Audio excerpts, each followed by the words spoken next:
Bonjour à toutes et à tous. Je me présente, Fabien Brégeot, je suis référent chef produit à Littoral Normand. Je suis notamment spécialisé sur tout ce qui est domaine approche globale, système et technico-économique. Pour la présentation d'aujourd'hui, je vais vous parler au vu notamment des fluctuations des prix et des cours qu'on a connus depuis un an et plus.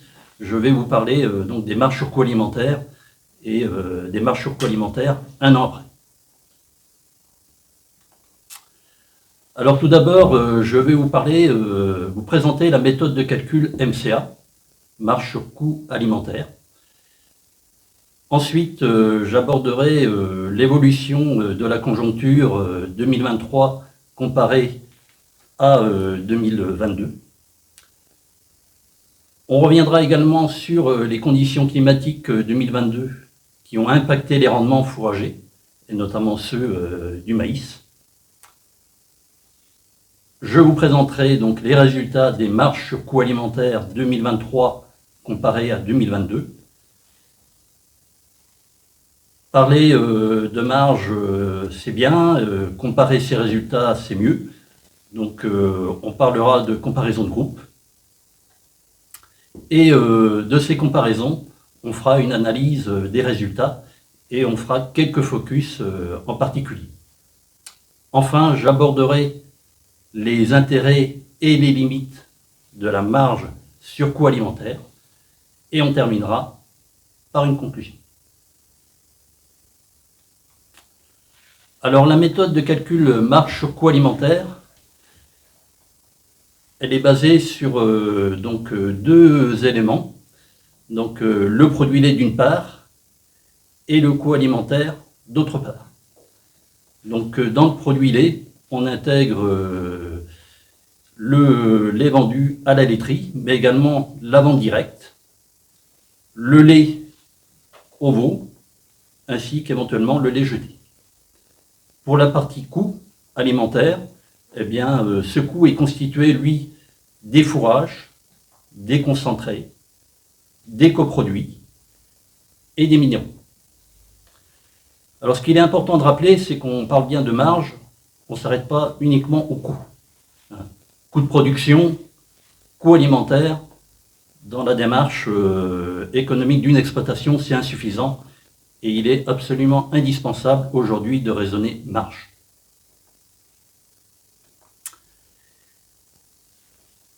Plus précisément, pour l'approche de la marge et de la méthode toujours, si on revient sur les coûts, ces coûts, et notamment ceux des fourrages, sont constitués et prennent en compte notamment le coût des engrais minéraux. On n'intègre pas tout ce qui est carbonate et chaux-vive, puisqu'on est plutôt sur une charge de structure. Ça intègre tout ce qui est frais de semences, tous les coûts de traitement et évidemment les frais de récolte. Donc dans ces frais de récolte, on peut y joindre aussi tout ce qui est bâche, prix des boudins éventuellement, et des conservateurs s'il y en a.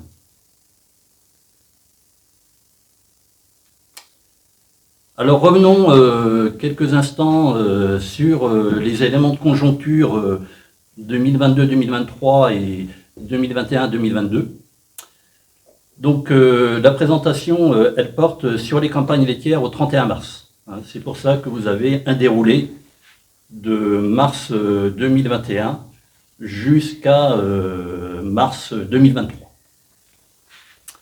Donc si on regarde d'abord au niveau de la conjoncture, le prix du lait, et si on prend comme base le prix de base à 38 de TB et 32 de TP, ce prix de base a subi une augmentation très importante sur les deux campagnes.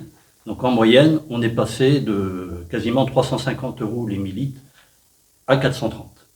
Donc une augmentation moyenne sur les deux campagnes de 80 € les millilitres. Bon, sachant qu'on peut constater qu'en fin de période, là, depuis le début d'année, il y a un certain tassement de ce prix du litre de lait. Donc la conjoncture très favorable On l'a connu sur la campagne 2022-2023, ça ne présage pas de ce qu'il y aura sur la campagne à venir. Alors toujours concernant les effets de conjoncture, si on regarde un certain niveau de charge, on peut regarder notamment le coût des engrais. Et ici, donc, on a pris comme référence l'ammonitrate 33,5. Et là, on peut constater sur les deux campagnes, donc en moyenne, on a eu un coût, un prix moyen des engrais de 250 € la tonne en 2020-21 et en 2021-22, qui a constitué le coût des fourrages 2022, à près de 600 €. Alors plus précisément, vous voyez que j'ai entouré deux chiffres qui correspondent plutôt au gros des achats à l'automne, fin d'été-automne. Donc on était à 260 € en 2020 et à près de 400 € en 2021. Et vous pouvez constater qu'il y a eu une envolée des cours en fin de période et on a pu avoir des exploitants qui ont pu acheter des engrais à près de 800 €, voire au-delà des 1000 € selon les périodes d'achat. Alors, autre élément à prendre en compte sur ces effets de conjoncture, ce sont bien sûr les aliments et les matières premières. Donc ici, vous avez le tourteau de soja, et quand on regarde les évolutions des cours du soja, donc on est passé de 440 € en moyenne en 2021-2022 à 560 € sur la deuxième période. Donc on a eu un pic des prix au printemps 2022, et ce pic de prix donc est lié à deux éléments. D'une part, en fin d'année, une augmentation sensible des cours qui est liée à la reprise d'activité mondiale suite au Covid. Et puis, il y a eu un réenchérissement de cette évolution des cours en printemps 2022 lié au conflit ukrainien. Et on peut observer également une baisse des cours sur la campagne en cours. Alors côté tourteau de colza, là on a également observé une augmentation des cours très importante. Donc en moyenne, c'est vrai qu'on est sur du 330 et on a quand même une augmentation de 160 € la tonne pour monter à 390. Et donc cette augmentation est liée là aussi au même résultat qu'on a vu précédemment. Mais ce qu'on peut constater, c'est que le colza a atteint des niveaux de prix qu'on n'avait jamais vus, à près de 500 € la tonne de colza. Bon, même si les cours ont baissé en ce printemps, toute la période qui nous concerne, on est sur des cours relativement élevés et sur des périodes d'achat qu'on puisse faire au pic. Alors pour revenir sur un dernier point, et notamment le prix du blé, donc là aussi des évolutions très importantes. Donc en moyenne de 260 € observés sur la campagne 2021-2022, on est monté à 330 € de moyenne. Bon, même si, bien sûr, en fin de période, on a eu une baisse des cours, n'empêche que sur le gros des achats par les industriels, on est sur des cours bien au-delà des 300 €.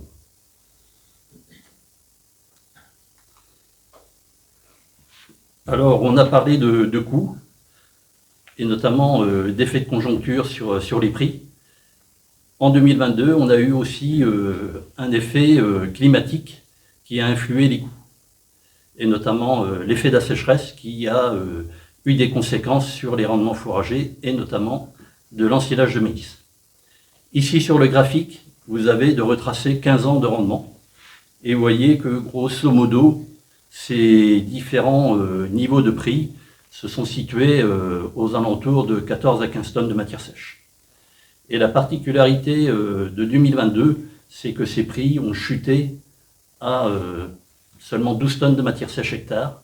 C'est du jamais vu sur les 15 dernières années, puisque l'année la plus critique était 2007, à près de 13 tonnes de matière sèche.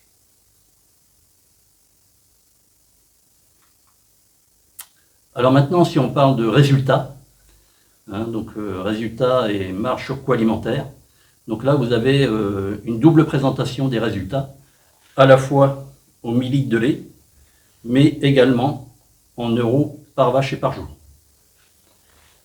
Alors les résultats nous montrent quoi? Vous avez d'abord le coût alimentaire, qui lui est passé de 97 à 125 euros les millilitres. Mais en parallèle, le prix du lait, lui, est passé de 400 à près de 490 euros, soit une marge qui a évolué de 303 à 364 euros, donc une augmentation globale de 60 euros les millilitres. Donc du jamais vu sur ces 10 dernières années, ce sera noté dans les annales à ce niveau-là. Alors ce qu'on peut ajouter, c'est que bien sûr le coût alimentaire a sensiblement augmenté, hein. Là aussi c'est une augmentation rarissime, et ceci par le biais de la marge sur coût alimentaire doit vous avoir permis donc justement de piloter cette marge et de mesurer au fur et à mesure que certes il y avait une augmentation très importante des coûts, mais qu'en parallèle la marge augmentait elle aussi. Et c'est ce qui est le plus important. Donc on a eu une conjoncture à ce niveau-là exceptionnelle, et le calcul de la marge sur coût alimentaire doit vous permettre donc de piloter cette marge et je dirais de vous rassurer sur la flambée des coûts. Parce qu'on a pu observer dans certains cas des agriculteurs, des éleveurs qui limitaient les quantités notamment de concentrés apportés, et c'était, je dirais, au détriment de la marge dans ce cas-là. Donc en période favorable, la marge sur coût alimentaire est un outil de pilotage indispensable. Alors cette marge, si on regarde les résultats en euros par vache et par jour, donc on a un coût qui lui aussi a sensiblement augmenté, hein, donc aux alentours de 50 centimes. Dans le même temps, le prix du lait a augmenté à hauteur d'1,60 € par vache, ce qui fait que globalement, la marge ramenée par vache et par jour a augmenté de près d'1,10 €.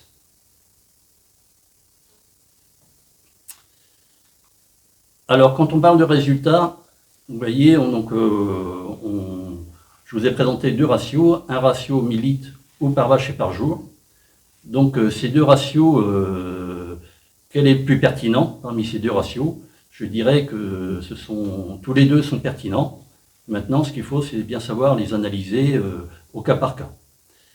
Alors aujourd'hui, le facteur limitant, il est plutôt moins la référence laitière que les places en bâtiment, les surfaces fourragères, notamment quand elles sont en concurrence avec les cultures de vente, et de plus en plus aussi la main-d'œuvre.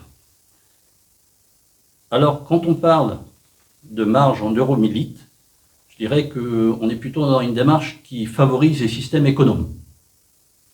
C'est un choix, hein, par contre, il faut être vigilant, puisque sur ce type d'approche, on peut être tenté de limiter la production par vache pour améliorer la marge au millilitre de lait. Et dans ce cas-là, eh bien, on peut dégrader la marge globale, puisque la référence pourrait ne pas être assurée, ou entraîner une augmentation des effectifs de vaches et des genisses. Donc c'est une approche pertinente, mais être vigilant sur son interprétation et son pilotage. Si on regarde maintenant le critère à la vache et par jour, donc là on est sur un critère qui favorise plutôt la production de lait par vache, la performance. Et là, il faut être vigilant sur les dérives, notamment de coûts de concentré.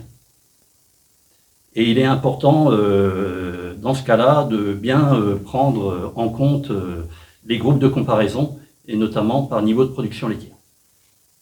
Donc, deux critères importants qui ne sont pas opposés, je dirais qu'ils sont plutôt complémentaires, auxquels il faut rajouter une approche marge sur coût alimentaire globale.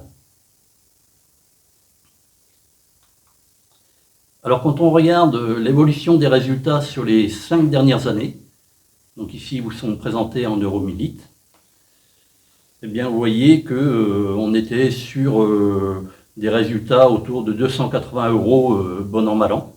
Et sur la dernière campagne, donc on a observé une augmentation très importante. mais je dirais qu'on est sur un niveau de marge exceptionnellement haut, et le mot exceptionnel est à retenir.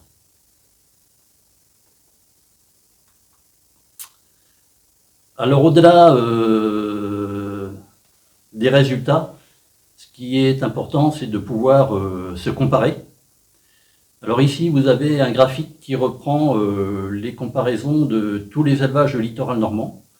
Donc d'abord les moyennes que je vous ai présentées, la moyenne globale, mais aussi les 25% plus performants sur la marge surcoût-alimentaire et les 25% des élevages les moins performants sur la marge surcoût-alimentaire. Et donc qu'est-ce qu'on observe? C'est que par rapport aux deux groupes performants et inférieurs sur la marge, on a un coût alimentaire qui s'est envolé là plutôt un écart de 40 € et plus au millilitre. Le prix du lait est là aussi plutôt à la défaveur du groupe inférieur sur la marge, ce qui fait que par différence entre les deux groupes, on a donc un écart de marge 401 - 329 de plus de 70 € les millilitres de lait. Donc 70 € pour des élevages moyens qui produisent 700 millilitres de lait, ça fait tout de suite près de 50 000 € d'écart et de variabilité entre les 25% les plus performants et les 25 autres moins performants. Donc c'est quand même une notion qu'il faut avoir en tête, c'est des niveaux de variabilité qui peuvent être très importants. Alors ces comparaisons de groupes peuvent se faire sur la base d'une typologie qu'on utilise à littoral normand, donc que peuvent être les groupes ratios. Vous pouvez comparer vos résultats à des troupeaux majoritairement normands, majoritairement holstein, en troupeaux mixtes, etc. C'est aussi des groupes, une typologie qui est construite sur les signes de qualité, que peuvent être l'agriculture biologique ou les systèmes AOP. On retrouve également sur ces comparaisons de groupes les exploitations, les élevages en grands troupeaux, au-delà des 140 vaches. Également les exploitations équipées de robots de traite. Et puis toute une typologie construite par niveau de production laitière, les élevages en moins de 6 000, de 6 à 8 000, etc. Alors quand on fait de la comparaison de groupes, ces groupes pertinents doivent permettre justement une analyse de ces différentes composantes, que ce soit le produit lait ou le coût alimentaire. Donc là, je vous propose de faire un focus sur le coût alimentaire. Et donc, quand on compare les deux dernières campagnes, sur le coût alimentaire, qu'il soit au millilitre ou à la vache, donc on a eu une augmentation de l'ensemble des postes. Alors tout d'abord, le poste fourrage, qui lui est passé de 29 à 36 €. Mais c'est surtout le poste concentré qui, lui, a évolué le plus, de 61 à près de 80 €, sans oublier également le poste minéral. Alors, ramené à la vache, donc là, on observe bien sûr les mêmes tendances. Donc, le coût des fourrages a augmenté de 0,20 € vache-jour et le concentré de près de 0,40 €.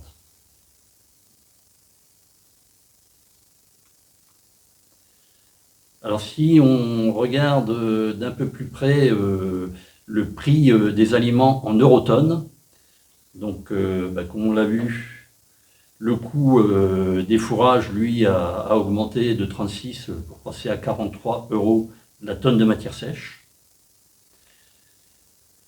L'ingrédient qui a le plus augmenté, c'est le concentré, qui lui est passé de 350 à plus de 430. Donc une augmentation là aussi inédite, tout comme le prix des minéraux, qui lui est passé en moyenne de 590 à plus de 670 € la tonne.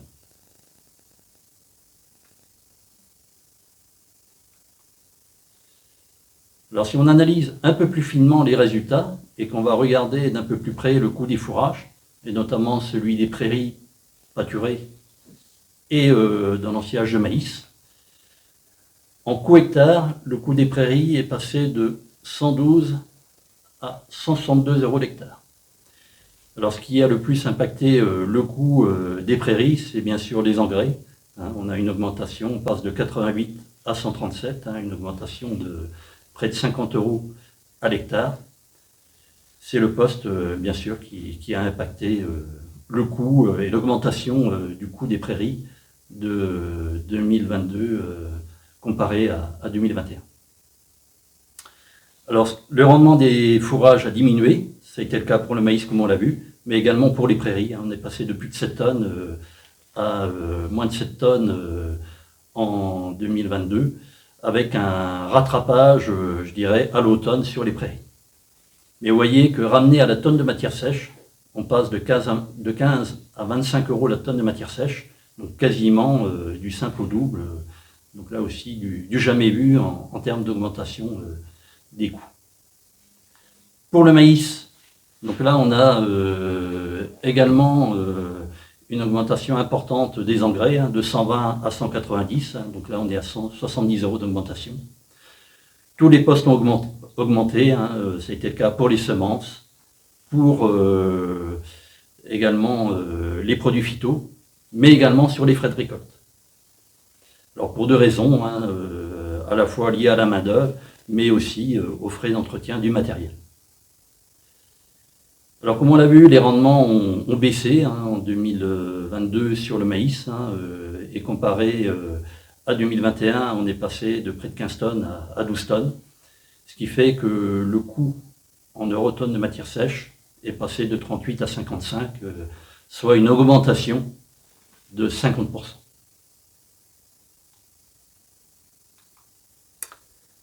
Alors maintenant, si je dois vous parler de l'intérêt et des limites de la méthode, donc sur les intérêts de la méthode, comme on l'a vu en début de présentation, la méthode, elle est simple et rapide. C'est une approche, la marche au coût alimentaire, telle que je vous la présente, qui permet d'être réactif, dans la mesure où les enregistrements sont faits très régulièrement, tous les mois ou tous les 2 mois. On a des résultats en temps réel. Et donc, à partir de là, on peut faire des points d'étape réguliers, qu'ils soient au mois, au trimestre, au semestre, à l'année, et sur une campagne laitière ou sur 12 mois glissants à la période que l'on veut.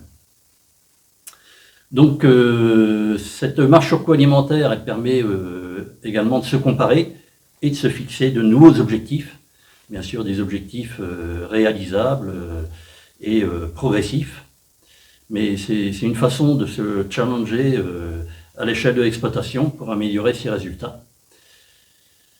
Cette approche elle permet aussi d'avoir, et elle met en évidence une certaine cohérence entre la production, les performances laitières, et l'alimentation, son coût. Et on peut ajouter enfin, en termes de limite d'intérêt de la méthode, c'est qu'elle la marche au coût alimentaire est le critère le plus corrélé avec le revenu disponible, bien sûr quand on est sur une exploitation plutôt spécialisée lait. Alors les limites de la méthode, c'est une approche partielle, on s'arrête à la marche sur coût alimentaire, on ne va pas jusqu'au revenu, donc on n'intègre pas les charges de structure, on n'intègre pas les investissements. Mais on a oublié quelques produits qui ont bien évolué aussi favorablement, que peuvent être le prix de la viande ou le prix des céréales. Et par ailleurs, au niveau des limites, ça demande effectivement, évidemment, un minimum de collecte de données et de régularité et de fiabilité dans la donnée pour justement bien valoriser tous ces résultats. Alors avant de conclure, je voudrais aussi vous parler de l'outil MiClick de Littoral Normand, qui permet justement, comme vous le voyez, d'analyser les résultats de marche au coût alimentaire, de prix du lait et de coût alimentaire. Donc des analyses qui peuvent se faire soit en euros millilitres, comme vous l'avez sur le graphique, mais qui peut aussi être amenées en euros par vache et par jour. Ces résultats, bien, vous avez l'année en cours et l'année précédente, ou la campagne précédente. Mais aussi, en parallèle, vous avez tous les éléments de comparaison de groupe. Et donc, c'est des graduels de couleurs que vous pouvez voir avec les moyennes et les deux quartiles supérieurs et inférieurs tels que je vous l'ai présenté. Et ces groupes peuvent être changés au gré et selon vos convenances. Donc, au-delà de l'analyse, vous avez d'autres indicateurs, mais vous pouvez regarder aussi tout ce qui est évolution de ces marges alimentaires. Vous pouvez vous projeter et vous pouvez également faire un bilan, une synthèse annuelle. Alors, l'essentiel à retenir, je dirais que la marge alimentaire est à la fois un critère et un outil de pilotage. Vous pouvez piloter votre marge alimentaire au fur et à mesure de la campagne, quasiment en temps réel. Il suffit d'enregistrer la dernière paye de lait. Mais c'est aussi un outil de bilan qui permet de vous poser un instant T et de regarder, de vous comparer et à nouveau de vous projeter sur de nouveaux objectifs. Et que peut-on dire de la marge alimentaire un an après? Eh bien, c'est que quand on est dans un contexte favorable au prix du lait, il faut produire sa référence, il ne faut pas se focaliser sur les coûts, il faut bien raisonner marge. Et donc, c'est un des enseignements qu'on a pu tirer de cette dernière campagne laitière. Eh bien, je vous remercie de votre attention. Et puis, si vous avez des questions, si vous avez besoin de compléments d'information, je suis disponible et je suis prêt à répondre à toute demande. Donc, il suffit que vous en fassiez, que vous prononciez auprès de notre service client qui permettra de nous mettre en relation. Merci à vous, à bientôt.